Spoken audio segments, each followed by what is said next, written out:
तो क्या भारतीय जनता पार्टी इस तरह से चुनाव जीतेगी? उत्तर प्रदेश के संभल का यह नजारा बहुत शॉकिंग है और चुनाव आयोग इस पर पूरी तरह से खामोश है। आप देख सकते हैं किस तरह से पोलिंग बूथ के बाहर से, जहां पर वोटिंग हो रही है, वोटिंग केंद्र के बाहर से किस तरह से लोगों को धक्के मारकर पुलिस जो है भगा रही है। यह नजारा अपने आप में लोकतंत्र के चेहरे पर एक करारा तमाशा है। किस तरह से मुस्लिम वोटर्स को धक्के देकर पुलिस जो है वहां से भगा रही है। मैं समझना चाहता हूं इस तरह की हिंसा की आखिर क्या वजह है। क्यों वोटर्स को अपने मताधिकार का इस्तेमाल नहीं करने दिया जा रहा उत्तर प्रदेश के संभल में? मैं समझना चाहता हूं क्यों। पत्रकार सचिन गुप्ता ने अपने ट्विटर टाइमलाइन पर यह तस्वीर पेश की है। आप देख सकते हैं एक मतदाता है दोस्तों, उसके वोटर आई कार्ड को फाड़ दिया गया है। पुलिस से मैं समझना चाहता हूं कि इतना गुस्सा मतदाताओं से कि आपने उसका वोटर आई कार्ड फाड़ दिया। मैं समझना चाहता हूं क्यों। यह फरमान आपको कहां से मिला। और सबसे शॉकिंग, पिछले कुछ दिनों से लगातार चुनाव आयोग के सामने ऐसी कई तस्वीरें सामने उभर कर आ रही हैं जिस पर उसे एक्ट करना चाहिए, मगर पूरी तरह से खामोशी बनी हुई है। चुनाव आयोग का आज की तारीख में बस एक काम रह गया है कि भारतीय जनता पार्टी की जितनी सेवा की जाए, बस वही। अब इस तस्वीर को देखिए। एक बुजुर्ग महिला अपना घुटना दिखा रही है और उससे चोट आई है, क्योंकि जब दौड़ाया जा रहा था भीड़ को, इनकी जैसी कई औरतें जमीन पर गिर गई थीं। इस तस्वीर को देखिए। एक युवा के पीठ पर बुरी तरह से पुलिस ने लाठियां भांजी हैं। मैं समझना चाहता हूं क्यों। यह किस तरह की बौखलाहट है कि आप अपने वोटर्स के ही दुश्मन बन गए। क्या ये वोटर्स समाज के खिलाफ हैं, एंटी नेशनल हैं, अराजकता फैला रहे हैं? क्या वोट देना उनका अधिकार नहीं है? मैं आपको बताऊंगा दोस्तों कि इस मुद्दे पर क्या कहना है अखिलेश यादव का। अखिलेश यादव ने एक बहुत बड़ा दावा किया है कि तीसरे चरण के मतदान के बाद भारतीय जनता पार्टी का सफाया हो गया है। आज बाय द वे प्रधानमंत्री नरेंद्र मोदी भी पहुंचे अहमदाबाद में वोट देने, उसकी भी तस्वीर मैं आपको दिखाऊंगा। मगर सबसे पहले दोस्तों देखिए क्या कह रहे हैं अखिलेश यादव कि सफाया हो गया है भाजपा का। सुनते हैं। ये फेज भारतीय जनता पार्टी को सफाया कर देगा। आप देखिए क्या हालत है, क्यों मारपीट हो रही। देखिए पुलिस क्या कर रही है। ये संभल की है और यहाँ मैनपुरी का हमारे पास खबर आ रही है कि जहाँ समाजवादी पार्टी कार्यकर्ता नेता हैं उन्हें बंद कर रहा है प्रशासन। जो मंत्री हैं, उनके जो सहयोगी लोग हैं, परिवार के लोग हैं, वो खुलेआम घूम रहे हैं। अगर ये होगा तो लोकतंत्र सुरक्षित होगा। इसलिए मैं आपके माध्यम से अपील करना चाहता हूँ कि लोकतंत्र को बचाने के लिए बाहर आए, वोट डालें, हिम्मत और बहादुरी के साथ मुकाबला करें और वोट डालें। क्या यही वजह है कि भाजपा की बौखलाहट सामने उभर कर आ रही है, चाहे वो प्रधानमंत्री नरेंद्र मोदी की जुबान, उनकी भाषा में हो, या पुलिस जिस तरह का बर्ताव कर रही है? अब जियाउर रहमान बर्क, जो कि संभल से समाजवादी पार्टी के प्रत्याशी हैं, देखिए उन्हें पुलिस किस तरह से धक्के देकर पोलिंग बूथ से बाहर निकाल रही है, जबकि उनके पास अधिकार है उतने अधिकारियों को अपने साथ लेकर पोलिंग बूथ के अंदर जाने का। फिर भी पुलिस इन्हें किस तरह से धक्के मार रही है। 3 मिनट का एक क्लिप देखिए दोस्तों।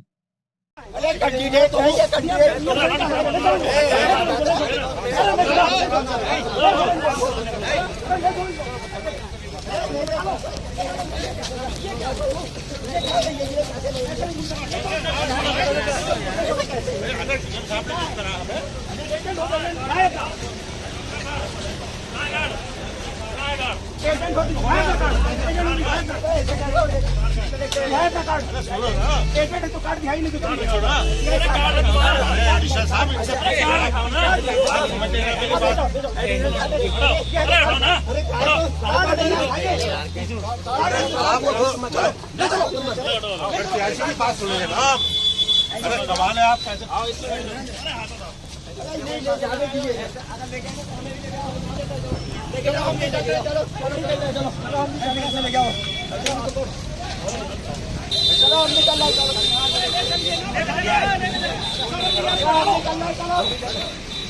बैठा लो गाड़ी बैठा।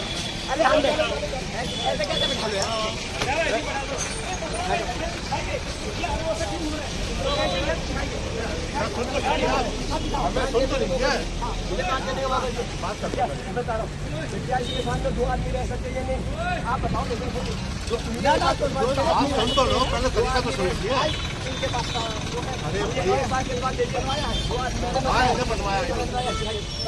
दो आदमी रह सकते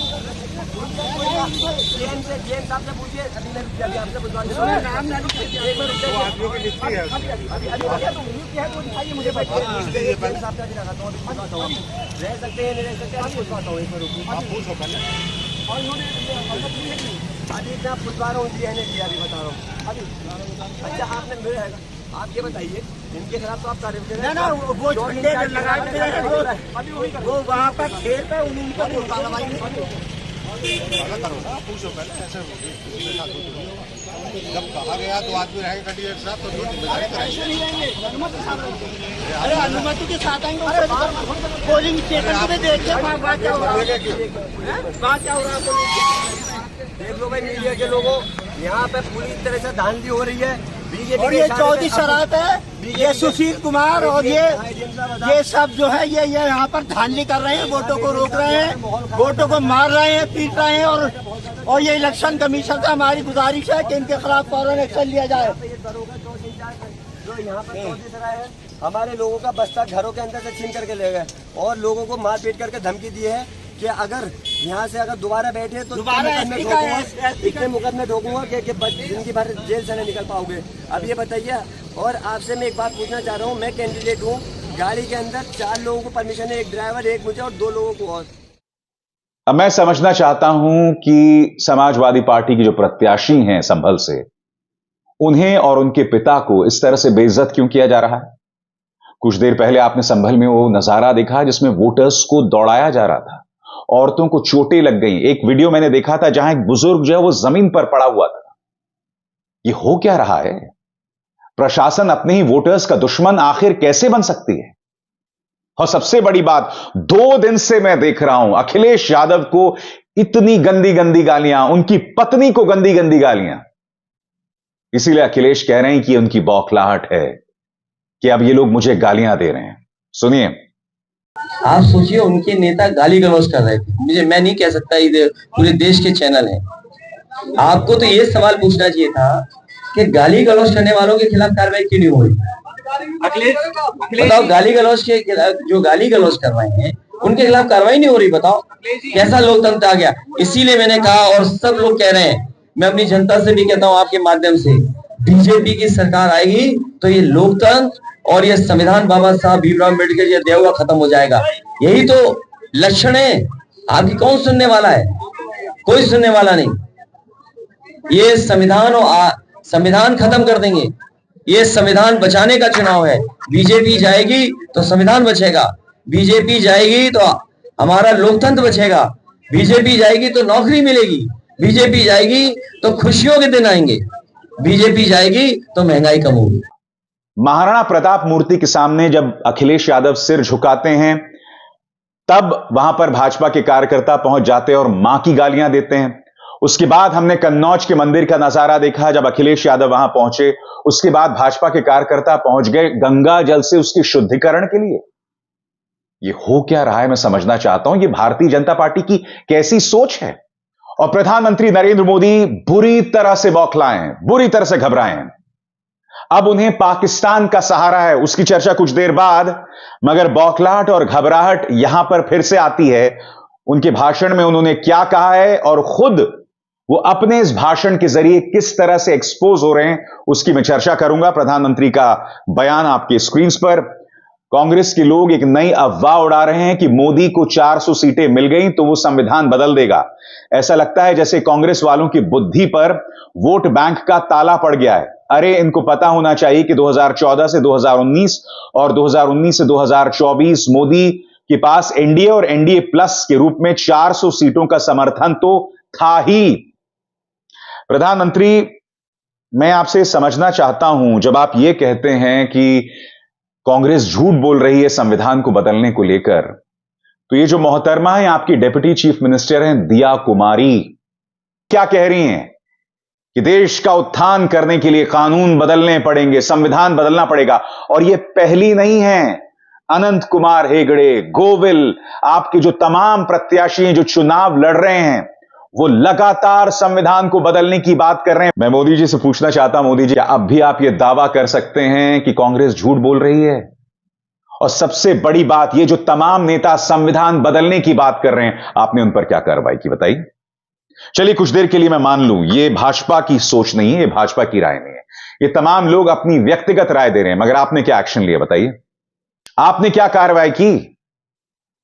अनाप शनाप जो फुके हुए कारतूस हैं कांग्रेस के, राधिका खेरा हूं व आचार्य प्रमोद कृष्णन हूं, उनकी वाहियात बातों पर आप स्पीच देते हैं, चुनावी मंच पर उसका जिक्र करते हैं, मगर आप ही के अपने पार्टी के डिप्टी चीफ मिनिस्टर्स लगातार संविधान को बदलने की बात कर रहे हैं और उस पर आपकी खामोशी बनी हुई है। क्यों, मैं समझना चाहता हूं प्रधानमंत्री। आइए सुनते हैं राहुल गांधी अपने वोटर्स को संविधान को लेकर बाकायदा हाथ में संविधान की कॉपी पकड़कर क्या कह रहे हैं, सुनते हैं। नरेंद्र मोदी जी चाहते हैं कि ये जो किताब है ये खत्म हो जाए और उनका बिना इस किताब के राज चले। हम ये कभी नहीं होने देंगे। इस किताब को हम कभी नहीं खत्म होने देंगे।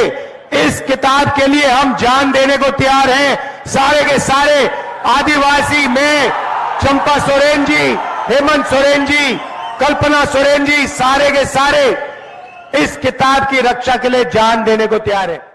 और यही वजह है दोस्तों कि प्रधानमंत्री नरेंद्र मोदी को अब पाकिस्तान का सहारा है। एक एक करके उनका पाकिस्तान पर बयान जो हास्यास्पद हो गया दोस्तों।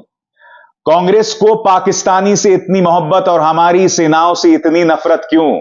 फिर देखिए साहब, सोचिए कांग्रेस किस स्तर पर उतर आई है। पाकिस्तान में आतंकी भारत के खिलाफ जिहाद की धमकी दे रहे हैं। यहां कांग्रेस के लोगों ने भी घोषणा कर दी है कि मोदी के खिलाफ वोट जिहाद करेंगे, यानी मोदी के खिलाफ एक खास धर्म के लोगों को एकजुट होकर वोट करने को कहा जा रहा है। फिर देखिए साहब, तीसरा बयान, इसीलिए लोग कहते हैं कांग्रेस का हाथ पाकिस्तान का साथ। प्रधानमंत्री भाजपा का एक विज्ञापन निकला था और उस विज्ञापन में था कि 4 जून को यह तय हो जाएगा कि जश्न पाकिस्तान में मनेगा या भारत में मनेगा। मैं आपसे यही समझना चाहता हूं कि क्या पाकिस्तान के साथ कोई अंडरस्टैंडिंग है, पर्दे के पीछे कोई समझौता हुआ है कि उनके नेता एक दो जो अनर्गल बातें कर देते हैं उसको आप लगातार प्राइम टाइम में उठाते हैं और अब आपने हर भाषण में उसका जिक्र कर रहे हैं, जबकि संविधान के मुद्दे पर, आरक्षण के मुद्दे पर आप खुद एक्सपोज हो रहे हैं। ये प्रश्न है और इनका जवाब आपको देना चाहिए। क्या संविधान के साथ कुछ खिलवाड़ किया जाएगा? और यही वजह है कि आज की तारीख में राहुल गांधी जो आदिवासियों, वंचितों, दलितों, पिछड़ों के बारे में कह रहे हैं, जनता में उसकी गूंज सुनाई दे रही है। सुनिए उन्होंने आज क्या कहा। भाइयों और बहनों, ये जो चुनाव है ये आदिवासियों के भविष्य के लिए, दलितों के भविष्य के लिए, पिछड़ों के भविष्य के लिए एक बहुत जरूरी चुनाव है। इस चुनाव में कांग्रेस पार्टी, इंडिया गठबंधन, चंपा सोरेन जी, हेमंत सोरेन जी और हम सब मिलकर संविधान की रक्षा कर रहे हैं। मगर दोस्तों, आज के कार्यक्रम का मकसद यह था कि किस तरह से चुनाव आयोग पूरी तरह से खामोश हो गया है, तमाम हदों को पार कर दिया गया है। दोस्तों, मैं आपसे सवाल पूछना चाहता हूं, इस तरह की ज्यादती वोटर्स पर हो रही है। भारतीय जनता पार्टी के नेता लगातार जहर उगल रहे हैं, मगर चुनाव आयोग पूरी तरह से खामोश है। 5% वोटिंग बढ़ जाती है 11 दिनों बाद रहस्यमय तरीके से, उसकी कोई चर्चा नहीं, उसकी कोई जवाबदेही नहीं। हर चरण मतदान के बाद चुनाव आयोग प्रेस कॉन्फ्रेंस करता है, इस बार वो भी नहीं हो रहा है। विपक्ष जितनी भी शिकायतें लेकर पहुंचता है, चुनाव आयोग पलटकर कहता है हम कुछ नहीं करेंगे, हम आपके सवाल का जवाब नहीं देंगे, जो तुमसे बन पड़ता है वो कर लो। ये किस तरह का संगोल युग है, ये किस तरह का न्यू इंडिया है, जहां चुनाव आयोग जो है वो भाजपा का एक अंग बनकर रह गया है। This is very shocking. और किसी का चुनावी नारा हुआ करता था ना, जनता माफ नहीं करेगी। अब इसार शर्मा को दीजिए इजाजत। नमस्कार।